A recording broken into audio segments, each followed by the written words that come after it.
Hey guys, what's going on? Aaron here. Welcome to the video. So there's actually been some pretty bullish news over the last 24 hours I want to cover.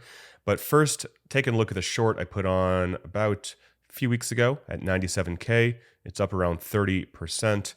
And if you are a trader, you can definitely grab this, but only for professionals if you know what you're doing. And taking a look at some coins, we have XRP at over $2. My buy XRP at $2 mark has been consistent over the last almost year. We have ETH at 2,900, and then we got Bitcoin at $87,000. So not a lot of movement there. Let's talk about the really bullish stories that have come in. So Texas bought the dip. They bought $5 million and they may buy $10 million of Bitcoin. And this is from Lee Bratcher. He's the president of the Texas Blockchain Council. So, 10 million, 5 million, not a lot of money, but it is a start and it is a good thing. Taking a look right here, there's a congressman saying that they can fund the Bitcoin Strategic Reserve by paying taxes in Bitcoin. Let's take a quick look. Introduced the Bitcoin for America Act, which would allow Americans to pay their federal taxes in Bitcoin. Tell us about this. But you can fund it with no government spending just by collecting Bitcoin as payments for taxes. So that's what the Bitcoin for America Act does. Yeah, so the Bitcoin for America Act. Now, will people want to give their Bitcoin to pay their federal taxes? I'm not sure. But giving people the option to do so, I think is a good idea. If you don't have to pay capital gains on that Bitcoin and you just send Bitcoin directly to the federal government, it sounds horrible to say that, but I think giving people the option is still a good idea. I mean, that's not a horrible idea if that's what you want to do, because a lot of people have Bitcoin. And sometimes people, if they're very, very heavily in Bitcoin, they have to sell some Bitcoin and then incur capital gains and then use those dollars to then pay the IRS. So if you get rid of the selling the Bitcoin and the paying taxes on that and just send the Bitcoin, it could work. It could work for a lot of people. Right here, we are up 3% today on the odds or the chances that the Fed cuts rates by 25 bips in December. And it's pretty remarkable. So a week ago, this trade was around 30%, 32% or so. It is up a ton based on all the economic data that has come out over the last couple days. Polymarket, as you guys know, or like I've been sharing, they have been insanely accurate in terms of what actually happens. And we can see there is a lot of money involved in these trades. Over $100 million total that people are betting for or against different decisions to happen in December. So it's not to say that this 84% chance can't go down, but it certainly is very good right now. And yesterday we saw the S&P up almost 1%. The NASDAQ up around 0.5%. So a couple other videos I want to play for you.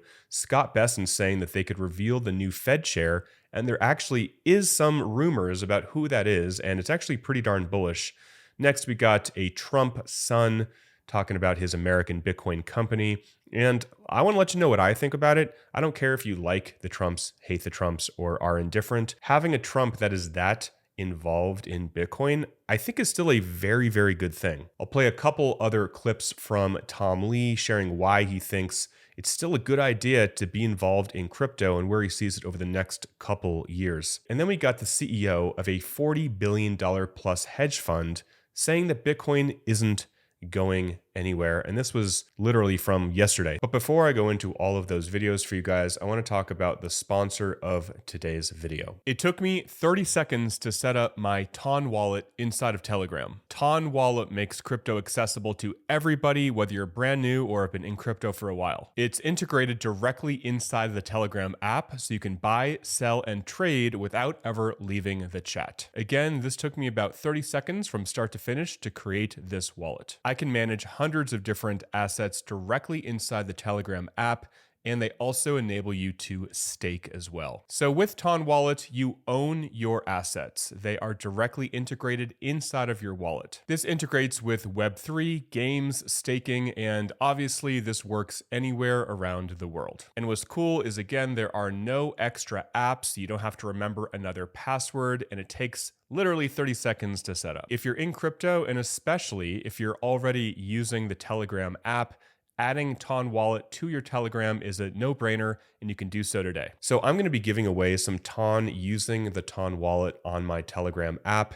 If you are on Telegram and you have set up your Ton Wallet, leave your username, your Telegram handle or username in the comments below, and I'll pick some people, I'll send some Ton to you guys just so you can see how it works. So taking a look right here, we have Scott Bessent talking about the new Fed chair, and let's take a look. I'm still got one interview left, so I don't think it would be prudent to give any hints. And I think that there's a very good chance that the president will make an announcement before Christmas. But it's his prerogative whether it's before the Christmas holidays in the New Year's. But things are moving along very well. And this is who the front runner may be for the Fed chair, Kevin Hassett. Now just Google Kevin Hassett and you'll see that he was a former Coinbase advisor. So probably pretty darn bullish there for crypto as a whole. So this video I want to play really quick from Eric Trump over at American Bitcoin and let you guys know what I think about it, independent of whether or not you like Trump or not. Hey friends, Eric Trump. Welcome to American Bitcoin. It's a little sneak peek of our facility in Texas using American energy to mine Bitcoin right here on American soil. We could not be more proud of this facility. 35,000 of these servers right here, all liquid cooled, securing the network, mining Bitcoin. Every single day we mine about 2% of the world's Bitcoin supply, and we safeguard it every single day. So when people say that cryptocurrency is intangible, it's not. It's very tangible. And this right here, guys, is living proof. All right, so what do I think about this? Well, I think that having a Trump this involved in Bitcoin and crypto is a very, very good thing for the space. Whether or not you like Trump or not, he is going to be president for another 3 years. And having, again, one of his sons this involved in Bitcoin for the next 3 years is just a good thing for the space, right? And one of the reasons I believe that is there's no way Trump is going to flip-flop on his stance on Bitcoin if his son's financial interests, and therefore probably Trump's as well with World Liberty Fi, his financial interests are tied in with crypto and Bitcoin. Trump is not going to flip on the space. So it almost gives this space 3 more years of absolute, confidence from the president, which I think is a good thing, because after he leaves, depending on who comes in, a lot of things could be changed, right? And taking a look right here, I want to play this little clip from Tom Lee. And a lot of people are like, why do you keep playing this dude? Well, he runs this company and they have purchased an insane amount of Ethereum. So they are essentially the MicroStrategy of Ethereum. So what he says, yeah, he does some outlandish kind of claims. I get that. But what he says does hold some weight here. In the near term, there is downside, maybe to 2,500, but that's minor compared to the upside of trying to discount a super cycle. So we think ETH can be 7,000, 9,000 by the end of January, and that's a huge recovery move, but that's also pretty typical of what could happen in the fourth quarter. All right, so maybe goes down to 2,500, but also don't discount a super cycle, as he calls it. Let me know what you think in the comments. If you believe him, do you think he's just pumping out his own bags? What do you think, right? Because ETH got down a few days ago, got down to like 2,600 and change. We haven't seen $2,500 for ETH since around July. Now, since July, we saw that insane run for ETH from around, $2,500 to almost $5,000. I thought it was going to hit 5K, but we didn't. So far, we've seen it come down quite a bit. But again, we were at these prices for ETH really not too long ago, right? Maybe 5 months ago or so. But somebody's going to be like, well, a lot of people have been holding ETH since November of 2021, and it has only gone down. I get it. I understand. So nonetheless, ETH is looking like this. Not the best chart if you bought at the top here and then bought at the top here. If that's you, you may want to learn how to dollar cost average as things go down, because it's a good idea to lower your average cost. So taking a look right here, I want to go over a couple highlights from this video talking about what's going on. Ethereum and Bitcoin are public tokens. And so their price isn't going to be purely anchored on fundamentals. They're going to be reflecting investors' perceptions, because both Bitcoin and Ethereum are not mature platforms.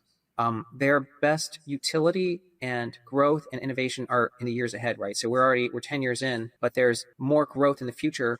The percentage of market share of crypto of total assets is so small that we know that mathematically that's true. When you have something that has a hyper growth on ramp and you're discounting the future, it's going to be very volatile. So does Ethereum's price going from 4,800 to 2,800, I mean, that is a staggering decline, but that probably is a minor change in 2030 fundamentals that is being priced and repriced by investors. And that's why there's hyper volatility. This type of volatility going down 30, 40, 50%, it's just normal. It's just what happens. Bitcoin, ETH, everything is incredibly volatile. So, getting worried about the current price of it just because it's down and not realizing what you're actually buying is a mistake. And that's something that I really encourage you. If you are heavy into ETH, but you are really concerned about the price pullback, or you have a lot of Bitcoin, but don't really know what it is truly, then I really recommend you study up on it and really, really learn what it is you actually hold, because then you're going to feel a lot less worried when the price is inevitably volatile, as it always is. So I try to share with you guys on my station here what's going on, obviously, with Bitcoin and ETH. But yeah, I mean, if that's something you're concerned about, like truly, truly concerned about, oh my God, the price is down 30, 40, 50%, it's going to go down to zero, then I really recommend learning more about it, or entirely exiting the space is honestly my suggestion. And right here, we got John Kudunis, the CEO of Calamos Investments, which has an AUM of over $46 billion. Let's take a look what he has to say. Look, since 2012, there's been over 16 times that Bitcoin's gone down more than 30%, 19 times more than 20%, 33 times more than 10%. It's volatile. It's going to continue to be volatile. Might be a little bit less, but we've seen that right now. Having said that, it's here to stay. It's going up. So he goes on to kind of promote his own funds, which are essentially get some of the upside for Bitcoin, but capped on the downside. I'm not going to go into his funds here. Kind of reminds me of an annuity that my dad had.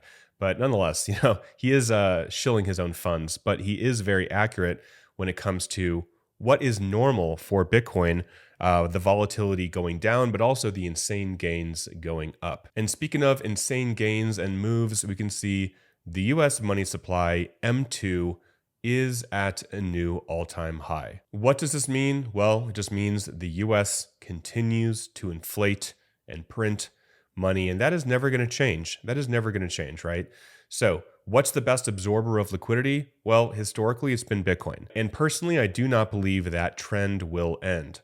Right now, we are naturally seeing just a cyclical motion out of Bitcoin and into the stock market. You can see here, we're about 2% away from the S&P hitting a new all-time high, which is amazing, right? We were down quite a bit. People were really nervous because the entire market was literally residing on NVIDIA. But NVIDIA did pretty well, and it's still performing very well. But a lot of Bitcoin's momentum has just been sucked out for the moment. But that's what happens. That's not uncommon. These things happen. Investors decide to rotate into gold, rotate more into equities. Bitcoin kind of takes a chill pill for a bit. And that's really what we're seeing, right? So zooming out, I mean, where we are for Bitcoin isn't horrendous because we are just following just natural waves. We saw this insane month right here, November of 2024. Most of you guys watching were here. We saw it go from around 66 all the way up to over $100,000 in a month. So we can see months like this, and we can also see the same months, but red. At the end of the day, none of this concerns me because I know what I hold. I have some dry powder to buy more fear if we do go lower. If you don't have any dry powder left, that's fine. But if you do, if there's absolute panic into the 75K range, I mean, gosh, buy fear, right? If you bought some insane fear when we went to 80, you're already up around 7% on your Bitcoin at around 87K. All right, guys, I will end the video there. Again, if you are on Telegram and you have not set up your TON wallet, or you want to, I'll leave the link to that below, and I'll send you guys some TON, so leave your Telegram handles in the comments below. Hope you guys are doing well. Until next time, talk with you soon, and bye for now.